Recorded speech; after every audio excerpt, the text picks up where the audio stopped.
Today I'm going to talk about mental alchemy. Oh, I was going to say it, but I think I feel like just walking around. But I'm going to talk about mental alchemy, which is the process of turning negative into positive, or destructive thoughts into constructive thoughts, or the process of, if you want to kind of make the distinction of turning lead to gold, or mercury to gold, or sulfur to gold, the connection with that is that the lead is signifying heavy thought patterns that are weighing you down. The mercury is poisonous thought patterns that are sapping your life force energy, and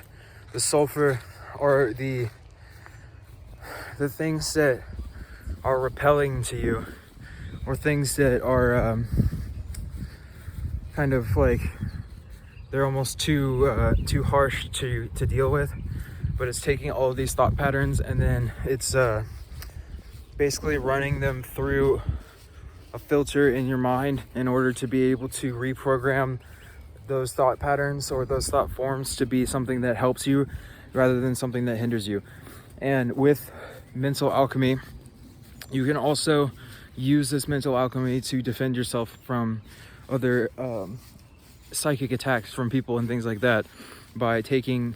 the energy that they send you and you either do a return to sender, or you transmit or you basically alchemize the energy that they send you. So no matter what kind of energy somebody sends you, you can take on that energy and you can reprogram that and basically transmit a new type of energy using whatever means that you have. And this is really, really important, especially in times like what we have right now, because it's showing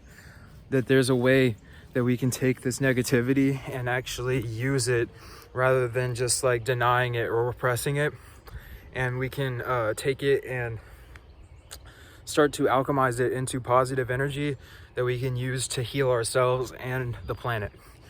So it's basically literally, instead of working against negativity, it's not working with it, but it is in a way, because you have to, and this is like the first kind of step to alchemizing this energy, is to take on whatever energy is being presented to you, but don't take it on as being yours. You absorb that energy, and then through the process of your thought patterns and through the process of your interpretation, you take that energy and then you basically reroute it into a place where when it's presented again, it will resonate in a positive frequency rather than in a negative frequency. So the first thing that you need to do is to be able to indiscriminately take on energy as being just energy, rather than to tell your, like, when you start telling yourself that one thing is good and another thing is bad, that's when you end up kind of causing more problems for yourself than you need to, because that discrimination between good and bad, first of all, is not always correct, and then secondly, it's sometimes it sometimes hinders you from being able to use that energy to its fullest extent, because as soon as you label something being bad, then the natural reaction to that is to actually like move away from it or escape from it. And that's not anything that people do like on purpose, but it's just something that happens as you kind of like, as humans, we're meant to kind of like separate ourselves from things that we don't think are beneficial for our survival. But sometimes what you're presented with is actually, something that it's not that easy to work with. And if you were to deny that what you're being presented with, then it would cause a lot of suffering. And when that happens, that energy needs to be alchemized. And then if you start to feel suffering, then you have to know also that energy needs to be alchemized, because even the energy of suffering or the energy of sadness or the energy of anger or pain or any of these things are all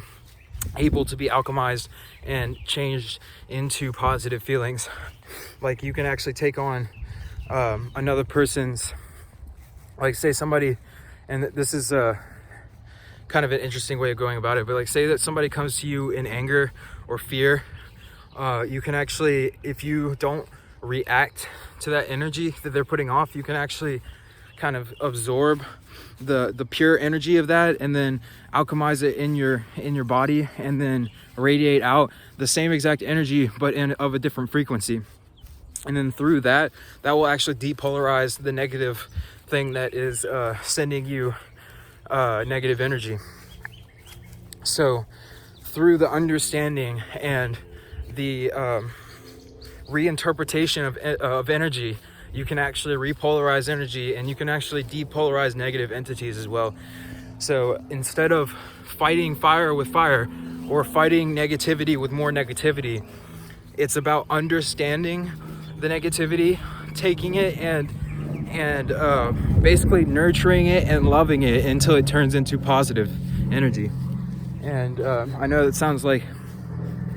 almost sounds like it's counterintuitive, but in reality that's actually how you do it. And that's how positive entities are able to send love and light. Or the way that you do it is instead of trying to send psychic attack back to other things, you basically take on that energy or whatever. Like there's an extent to it, right? So if there's something that's trying to enslave you or something like that, then that sometimes will require a cutting of the energetic ties or anything like that, because of the fact that with that you basically, as soon as something starts to interfere with your free will, that's when the kind of game needs to be changed. But until then, you can easily take on these energies and alchemize them in your mind and in your body, and then kind of interpret them, and then you can actually send loving positive vibrations out everywhere around you. And so another way that you can kind of, and all this stuff is kind of like in a light language in a way, because it's kind of for energy alchemization. And I'm gonna go much deeper into this because I know that this is just it's almost like a start to it, or just like the outline of what this is, because you kind of need to understand what exactly it means to alchemize something before you're able to do it. But the most important thing is to not judge energy, and to basically interpret it the way that you want it to be. So like instead of automatically having set interpretations for the energy that you feel and labeling it as good or bad, you don't label it all, and then you choose the interpretation that you want to put onto that energy, and therefore that energy actually changes into whatever you interpret it as long as you have an energy that goes behind that. So your interpretation is a very powerful energy, and if you're able to reinterpret things as being positive, then you're able to alchemize energy the same way. Another thing is to have an understanding of the lower chakras in a way that you kind of have to be able to take on that energy through your lower bodies, and once it moves into right about here, you have to be able to bring it up into your heart, and then reinterpret that energy using love. Otherwise the energy will be highly distorted, and it may be alchemized in a way, but it will have the ability to be able to change back into the same type of energy that it was before, or it won't have a full alchemization, and it'll actually kind of it won't fully go through, meaning like the energy it'll change for a second, but it won't be fully kind of converted into a different type of energy. So you have to be able to like pull that energy and interpret it correctly in your lower areas before that you can kind of alchemize it using your upper areas. It's also pretty important to understand how thoughts are also streams of energy,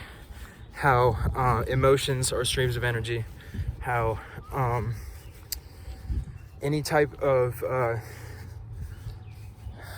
physical sensations in the body are types of energy. All these different ways of energy expressing itself can be interpreted in different ways, and through the interpretation of that energy, or that change in interpretation, you can actually change the nature of the energy. And since most of this energy that I'm speaking of is either in the form of thought forms or unmanifested energy, and what I mean by unmanifested energy is it's energy that you can feel but you can't see. Like, you know that it's there, you know that the potential of it is there,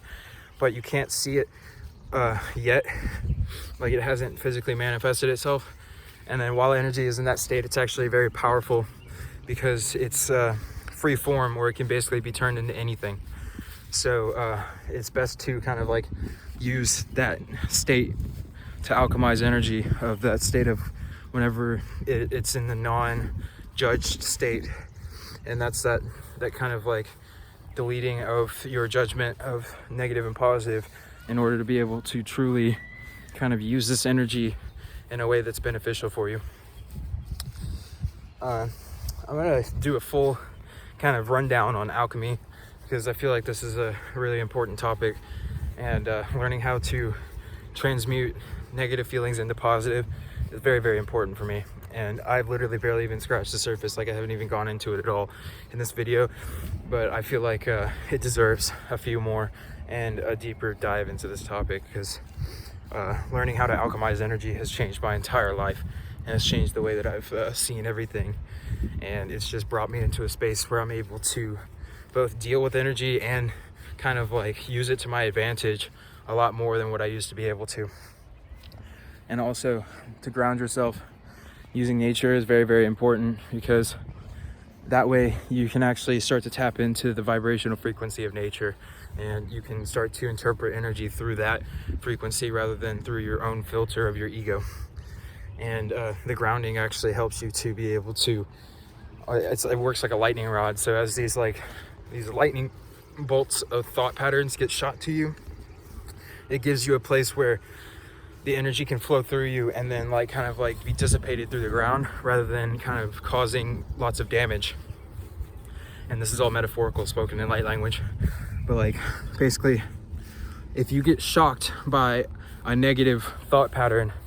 if you're grounded, then it's not going to do anything to you, because it's immediately absorbed by the earth. And if you are connected to the cosmos, then it's not going to do anything to you, because it has a place to flow to. But if it's just getting stuck in this area, then it has nowhere to flow to, and it's going to cause pain or suffering. Yeah, I feel like this is a good conclusion at this moment, but going further into it is going to be a lot of fun, and I'm probably going to make more videos today, because I'm feeling that some of these topics really need to be talked about, and I'm glad that people are starting to comment and enjoy. And also, if you got to this part, just leave any questions that you have in the comments, and also I'll answer them, or I'll make videos on them. So just ask your questions or whatever, and I'll make sure to make a video on it. Thank you, and I hope you guys have a good day.